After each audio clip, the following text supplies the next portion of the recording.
pembelajaran kita pada hari ini yaitu yang berkaitan tentang kisah Nabi Muhammad sallallahu alaihi wasallam. Nabi Muhammad sallallahu alaihi wasallam lahir pada 12 Rabiul Awal atau bertepatan tanggal 20 April 571 Masehi yang disebut juga dengan tahun gajah atau Amul Fil. Disebut demikian karena pada tahun itu Raja Abraha datang ke Mekah bersama bala tentaranya dengan menunggang gajah hendak menghancurkan Ka'bah. Akan tetapi atas kuasa Allah Subhanahu wa taala, Raja Abraha beserta bala tentaranya hancur lebur dengan dikirimnya burung ababil yang membawa batu dari neraka. Ayah Nabi Muhammad sallallahu alaihi wasallam bernama Abdullah bin Abdul Muthalib, sedang ibu beliau bernama Aminah. Sang ayah wafat ketika Nabi Muhammad sallallahu alaihi wasallam masih dalam kandungan, berusia 3 bulan. Sedangkan sang ibu wafat ketika Nabi Muhammad sallallahu alaihi wasallam berumur 6 tahun.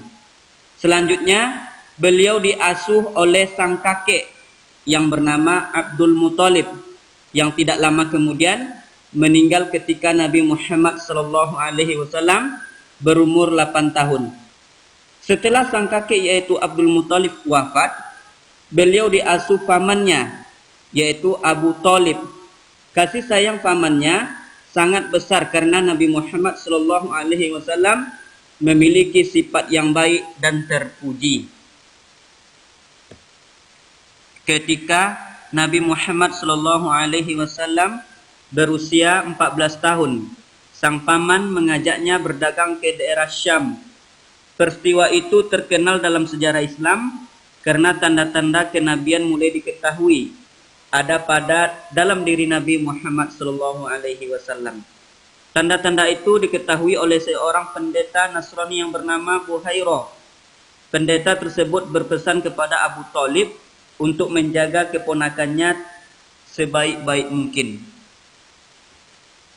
Peristiwa penyerangan Ka'bah ketika itu yaitu dilakukan oleh Raja Abraha. Sejak kecil hingga dewasa, Nabi Muhammad sallallahu alaihi wasallam telah dikenal sebagai orang yang jujur, tidak pernah berkata kotor, tidak pernah berbohong, dan tidak pernah melakukan maksiat. Karena kejujurannya dalam berkata dan bersikap, itulah kemudian beliau diberi gelar Al-Amin oleh masyarakat Mekah, yang berarti orang-orang yang terpercaya.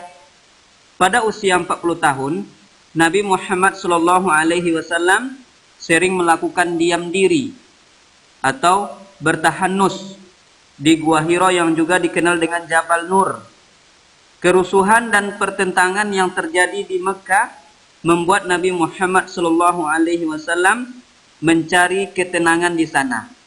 Nabi Muhammad sallallahu alaihi wasallam berdiam diri untuk menjalankan ibadah dan memikirkan keagungan ciptaan Allah Subhanahu wa taala. Di tengah kekhusyukannya, Nabi Muhammad sallallahu alaihi wasallam berdoa, bermunajat kepada Allah Subhanahu wa taala. Tepatnya pada tanggal 17 Ramadan, datanglah malaikat Jibril membawa wahyu. Yang pertama yaitu surat Al-Alaq ayat 1 sampai 5. Hal ini menjadi tanda bahwa Nabi Muhammad sallallahu alaihi wasallam telah diangkat sebagai seorang nabi dan rasul Allah Subhanahu wa taala. Sejak kejadian di Gua Hira, wahyu turun berangsur-angsur dan terjadi selama 23 tahun.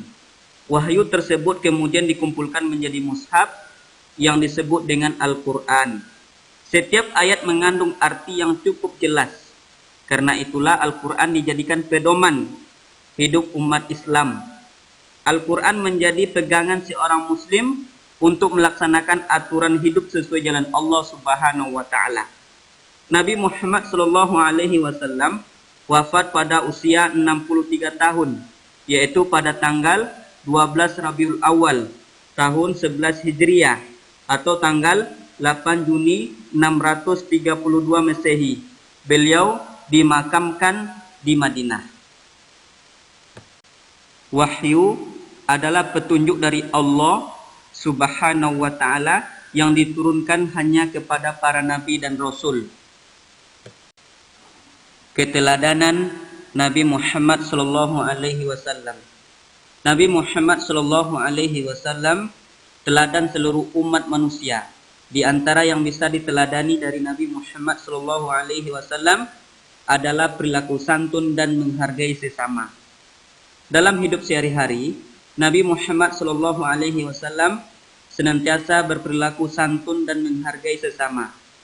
Perhatikan perilaku santun dan menghargai sesama dari Nabi Muhammad sallallahu alaihi wasallam. Suatu hari, Nabi sallallahu alaihi wasallam duduk bersama para sahabat di dalam masjid. Tiba-tiba seorang Arab Badui masuk ke dalam masjid lalu kencing di salah satu sudut dalam masjid. Melihat perilaku orang tersebut, salah seorang sahabat marah karena sikap tidak beradab itu. Akan tetapi Nabi sallallahu alaihi wasallam menenangkan sahabat tersebut dan berkata, biarkan dia menyelesaikan hajatnya. Setelah orang Arab Badui tersebut selesai, Rasulullah sallallahu alaihi wasallam membasuh najis itu. Rasulullah sallallahu alaihi wasallam kemudian memberi tahu dengan santun kepada orang Arab Badui itu tentang adab-adab di dalam masjid. Cerita di atas menunjukkan betapa santunnya Nabi kita, Nabi besar Muhammad sallallahu alaihi wasallam dalam bersikap kepada orang lain. Nabi sallallahu alaihi wasallam tidak marah kepada orang Arab Badui itu. Nabi sallallahu alaihi wasallam memberitahu orang itu dengan santun.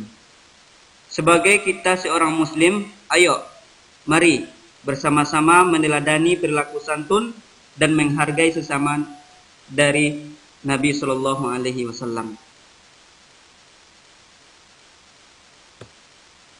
Contoh perilaku sikap Nabi Muhammad sallallahu alaihi wasallam yang kesehariannya yaitu selalu berperilaku santun dan menghargai orang lain. Yang selanjutnya, mendengarkan nasihat orang tua dengan seksama adalah contoh perilaku santun Nabi Muhammad sallallahu alaihi wasallam. Menerima masukan saat berdiskusi merupakan sikap menghargai orang lain. Itulah contoh-contoh yang pernah dilakukan oleh Nabi Muhammad sallallahu alaihi wasallam. Sebelum Ustadz tutup pembelajaran pada hari ini, terlebih dahulu Ustadz memberikan antum dan antuna soal. Yang pertama, ceritakan dengan singkat riwayat Nabi Muhammad sallallahu alaihi wasallam. Antum dan antuna tuliskan di buku catatan atau buku latihan. Setelah itu, fotokan dan kirimkan di grup tugas Telegram kelas masing-masing. Ustadz tunggu ya. Tetap semangat. Takbir. Allahu Akbar. Pembelajaran kita pada hari ini alhamdulillah telah usai dan Ustaz sudahi dengan membaca hamdalah. Alhamdulillahi rabbil alamin. Dan Ustaz tutup dengan doa kafaratul majlis. Subhanakallahumma bihamdika asyhadu an la ilaha illa anta astaghfiruka wa atubu ilaik. Demikian, assalamualaikum warahmatullahi wabarakatuh.